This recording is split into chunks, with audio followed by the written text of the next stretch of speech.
Господи, Исусе Христе, Сине Божи, помилуй ја грешното. Покајте се во името на Отецот и Синот и Светиот Дух. Денешниот евангелски настан не води во Јорданската пустина, онаму каде што непосредно пред доаѓањето на Божиот Син на земјата живеел и проповедал неговиот претеча, светиот Јован Крстител. Оние луѓе, кои навикнале да живеат еден удобен и раскошен живот, со своите мисли не сакале да се здружат во пустинските предели каде што живеел Христовиот претеча, додека пак оние другите кои со својот ум и со својот дух проникнуваат во најголемите тајни и мистични длабочини, за разлика од првите, не сакаат да живеат по господарските палати, туку многу поудобно име со своите мисли да бидат заедно со светиот Јован во пустината. А токму од пустината, од студената и непрегледна област, одекнувал еден повик кој бил наменет за сите без исклучок. Повик кој го наговестувал доаѓањето на Спасителот на светот. Повик кој најавувал дека се исполнило времето. Повик кој кратко и јасно гласел: покајте се. Денес, кога се наоѓаме во предвечерието на големиот и торжествен празник, Богојавление, да размислиме во што се состои успешноста и силата на нашето покаяние. Заклучокот би бил едноставен: во Божјата милосердност, која ние ја просиме во своите молитви од Господа Бога. Зашто ако Бог ги затвори пред нас дверите на своето милосрдие, кој ќе ни ги отвори? Ако Бог не осуди, кој ќе не заштити? Ако Господ не порази со својот праведен гнев, кој ќе не поштеди и избави? Што доживува секој од нас во миговите на покаяние? Едноставно во нашите мисли се враќа целиот наш животен век, па ние се подсетуваме колку долго го имаме разгневувано Божјото милосрдие, колку долго го имаме злоупотребувано Божјото долготрпение, колку пати сме останале глуви за судот на својата совест, колку пати сме дале ветување дека ќе отстапиме од своите гревови и дека ќе застанеме на животниот пат според Божите заповеди. Но и колку пати не сме го исполниле тоа ветување. Ете, зошто во неделата пред Богојавление Светата Црква повторно не подсетува на повикот: покајте се.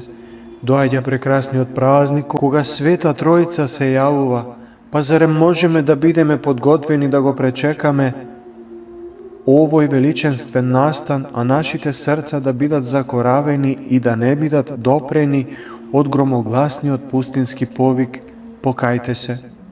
Вистинското покаяние се состои во откажувањето од гревовите. Оној кој вистински се кае треба повеќе никогаш да не се враќа на старите гревови. Вистинското покаяние од нас бара промена на самиот наш гревовен живот, бара духовно обновување и преродба, но да бидеме свесни дека сето тоа представува подвиг и напорен труд. Да се соблече од себе стариот човек представува огромно жртвување, а невидливиот непријател, непријателот на нашето спасение, не ги пушта своите жртви без борба. Затоа нашето собствено тело секогаш ќе ни биде најтешкиот непријател против желбата за покаяние. А да не зборуваме за нашите ближни, кои честопати умеат да бидат непремостива пречка кон покаянието.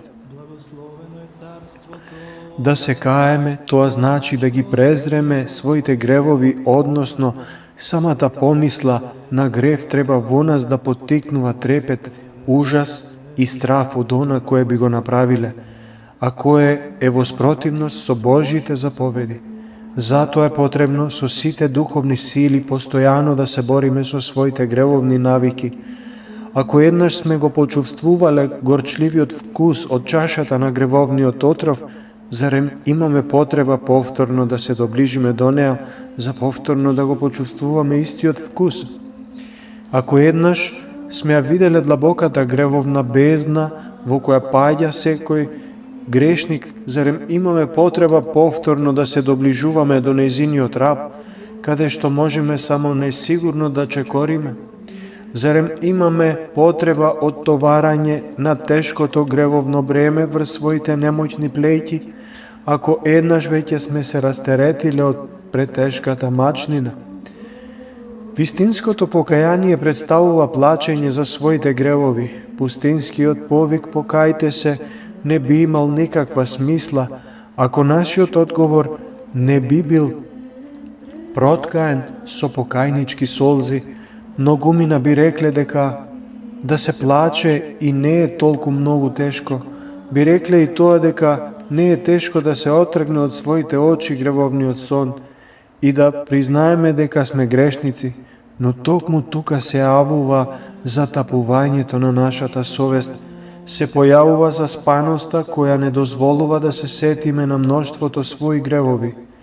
Токму тогаш лукавиот дух на самооправдување ќе почне да царува во нашето срце, па ние ќе почнеме да бараме начини на себе оправдување и ќе почнеме да си ја олеснуваме својата состојба со лажната надеж дека сите луѓе се грешни. Впрочем, тоа представува манифестација на нашето осушено срце, кое не е способно ниту солзи да пророни, ниту да заплаче, ниту да се смири. Во тие моменти нашето срце не може да се спореди ниту со срцето на грешниот митник, кој со крајно смирение плачејќи најпоследен во храмот, низ солзи проговорил: "Боже, биди милостив спрема мене грешниот." Многу пати за време на светите богослужби, црковните псалти заедно со верниот народ како одговор на свештеничките молитвени прозби ги изговараат зборовите: "Господи помилуј." Оваа куса молитва во нас ги обединува сите воздишки на грешниот човечки дух. Со овие зборови просиме од Господа помош за себе, просиме благодат од Светиот Дух, која не препородува, зацврстува и не учи на вистинското покаяние. Преку оваа молитва ние ја изразуваме сета надеж на верното срце, на помилување, надеж дека Господ ќе ги прими нашите солзи како што ги примил солзите на блудницата.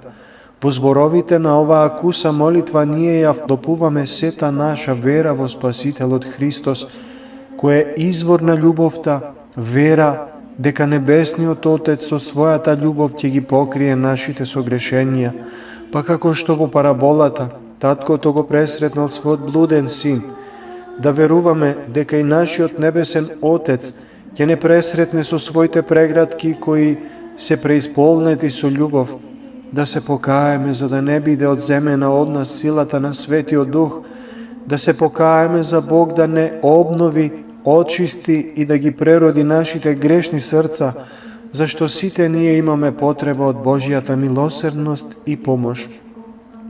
Познато ни е дека силата на Светиот Дух има такво огромно дејство, така што грешниците ги претвора во праведници, гордите во смирени, разбойниците и блудниците ги издигнува до врвот на чистотата и светоста, зашто единствено Светиот Дух има сила да ги прероди и обнови човечките души. Покајанието е свештен подвиг, кој не води кон вечното спасение. Затоа Светата Црква сака во овие предбогојавленски дни никој да не се одстранува од тој подвиг, никој да не ја отврли оваа потреба, која представува највеличенствено дело во нашиот земен живот, дело на спасение на својата бесмртна душа. Покајните солзи и благодатта од самото покаяние ќе не направат да бидеме чисти и достојни за повторно да се наречеме чеда на својот Небесен Отец.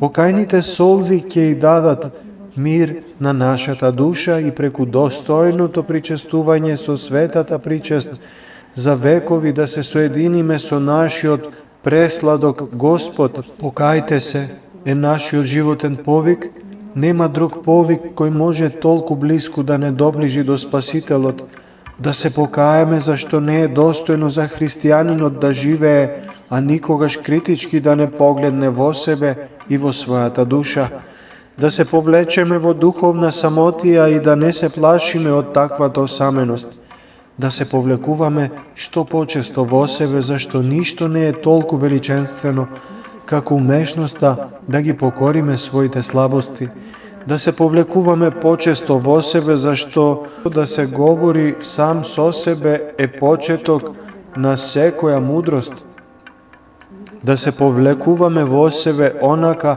не само како што тоа го правил светиот Јован Крстител, туку и самиот Господ наш Исус Христос, кој честопати одел во самотија, да го послушаме мудриот повик: покајте се, зашто кој умее вистински да се покае, постанува духовно свеж и препороден, подготвен да принесе достојни плодови од покајанието. Амин. Господи Исусе Христе, Сине Божји, помилуј ме грешна душа.